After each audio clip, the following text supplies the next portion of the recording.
treasurer's budget, I didn't have any increases. All the increases are gonna be on the collector side. My treasurer's expenses, we carried over to the collector side, so we combined those. So the only thing that is in my treasurer's budget is my salary, my stipend, and my assistant salary. Everything else is in my collector's budget. Question on the treasurer's budget. Yeah, just, so you combined them to gain some efficiencies? Is that why you did it? Yes. Do you have an idea roughly what you saved you guys by doing that? It was more the accounting part of it. I don't think. Oh, it's just the accounting part of it. Yeah, just so we Okay. wouldn't be taking some stuff out of collector, some stuff out of treasurer's, not overdrawing one account, but instead of doing transfers from one account to another, we just combine them. Okay, thank you.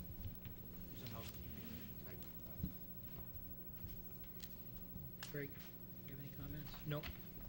Okay, number 16 is collection.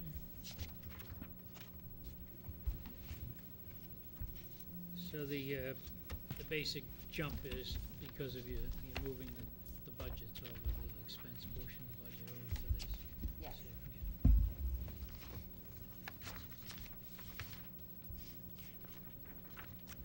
So go ahead. Basically, to level fund, because of the salaries for my 4 employees, because of contracts, it would be an $8,400 that I took out of professional services, which was in my tax title account. And actually, it wasn't 84. It was 84 total. 7,000 was for the contract, and then 1,300 is for the repairs and maintenance. I got 2 new machines that didn't have yearly maintenance on them, and the maintenance for the mail machine went up, so that's what those costs are.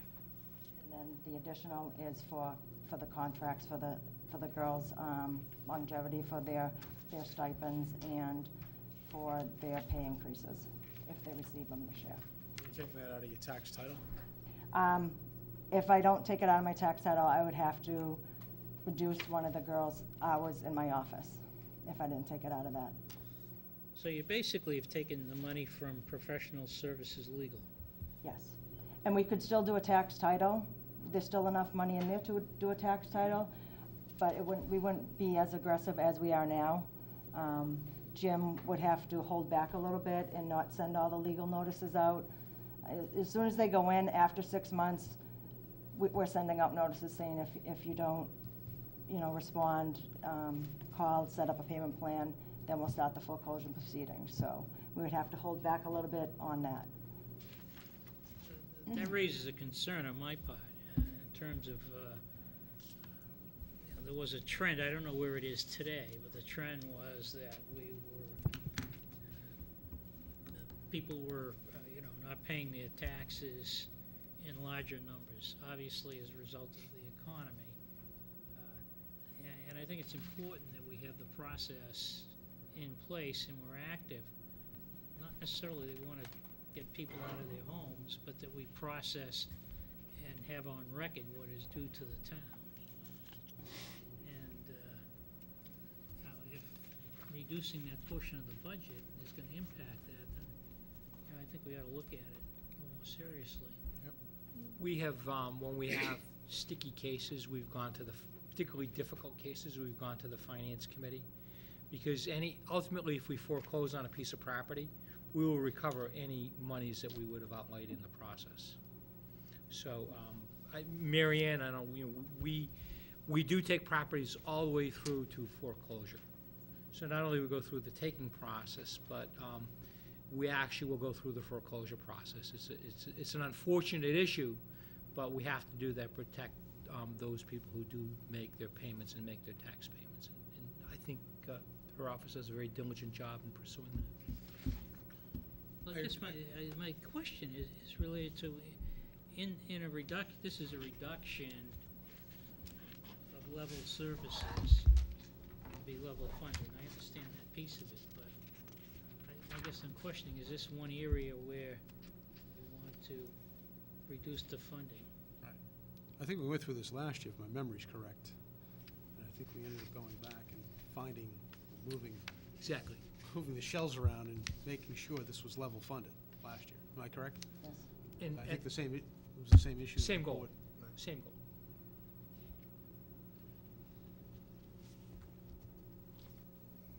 Yeah, I think we found that by maintaining level services, not necessarily level funding, level services has been a better, a significant return on our investment. Right. So it's, I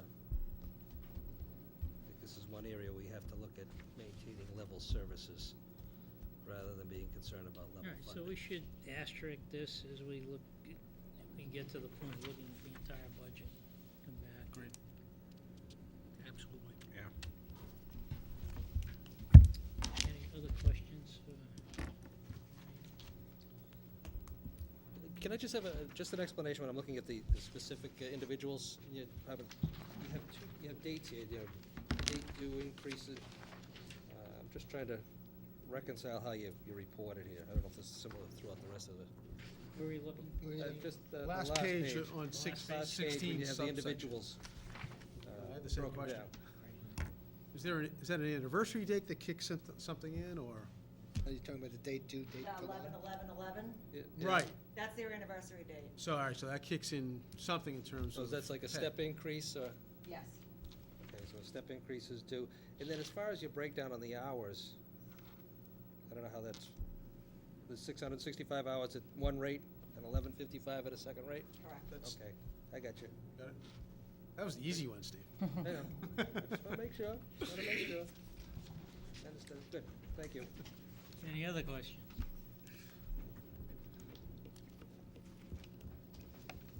Yes, sir. What are the clothing allowance for? Is this uniforms?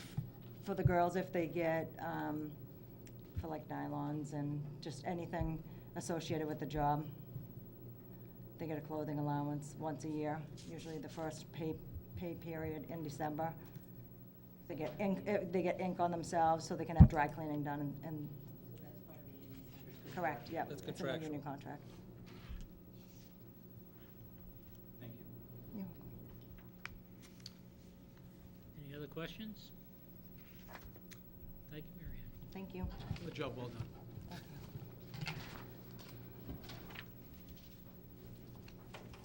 you. Next is Board of Health, is I don't see Board of Martin here? 21. Delete. Handling this one? Assessors? Simple. Yeah, just move on. Assessors are here. Assessors. Board of Health, we're skipping over. Yep, the assessors are here. Sure. Go to 14.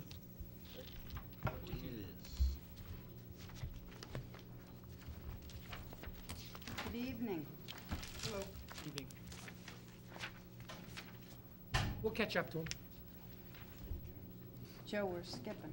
I know, I don't see health. Oh, he'll be here. I saw him this afternoon.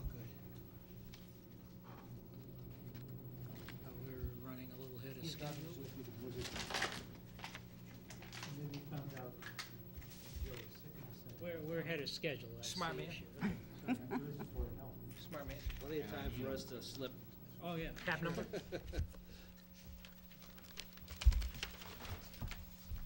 Please start. Okay.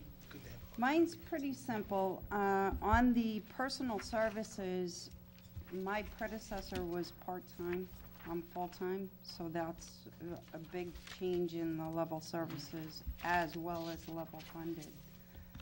The only other item that the Board of Assessors changed was purchase of services. And what we changed on that to get to the level fund, I actually reduced, we have some fixed cost for some of our, like the state CAMA, that, I can't change that. That is a contract in place for maintenance, for upgrades on the computer system, so on and so forth.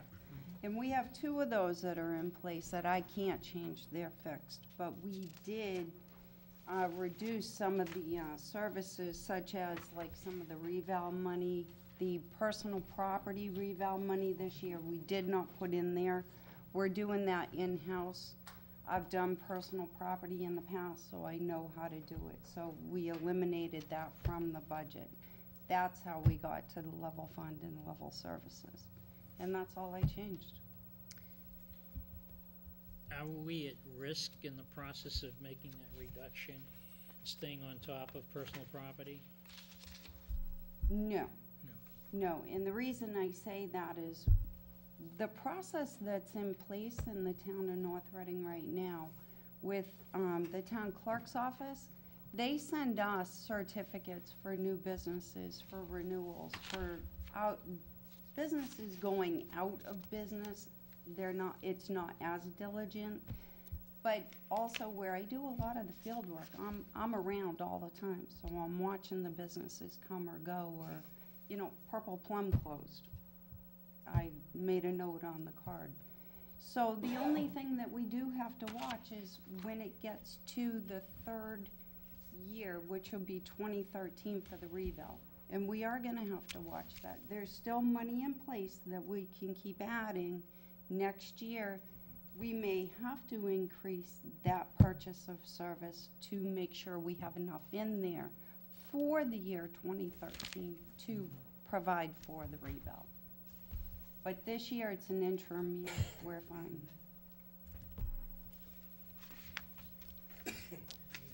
Else have questions? Just, it didn't appear as though we had an awful lot of abatement applications. I guess I anticipated more than what we had this year. No, we actually had less than 1%. And when I say 1%, less than 1% of the tax bills that were issued. And that's residential, commercial, industrial, and the personal property.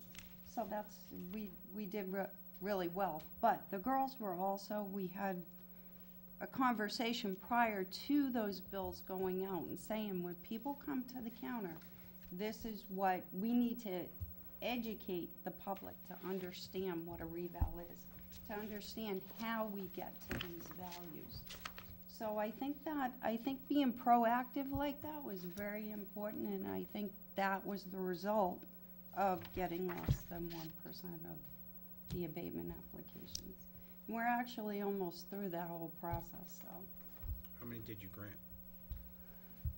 Right now, as of yesterday, funny you ask, because I kind of thought you might. I can give you a dollar amount, but I can't give you a number of application amount. Right now, out of the overlay, as of last Friday, it's 40,900. And how many cases do we have pending before the appellate tax board? For none for 2011, because that timing for filing is not approached. They have 3 months from the date of our decision. For 2010, I think it's 5. Don't quote me, but I think it's 5. I've been settling a lot of those as time allows. So I have like 3 that are pending. We're kind of going back and forth and negotiating now. Yeah, and our exposure to the overlay reserve account for 2010, obviously we have it covered because we just stripped most of that money out of the account.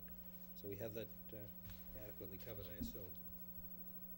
I didn't quite Of those follow. cases that are pending before the appellate tax board, Yes, we have an exposure. yes, So what they think and what we think. yes. We discussed that prior to allowing any of the money going into surplus. Very good. Thank you. Mr. Yule? Yes,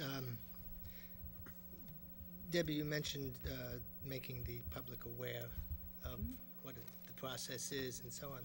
I don't know how often people come back to you and tell you whether you've done a good job or a bad job in that area. But I've gotten a lot of feedback, and many people have been very happy, not because they're getting what they want, but because your department and yourself have been very clear on the process, explaining it to them in detail, and with them walking away feeling that regardless of whether they got an increase, got a decrease, or just remained as it was, they understood the process and they felt comfortable with the result. So kudos to you and your department. So That is music to my ears. I like being proactive, and I think it's good PR for the town, it's good PR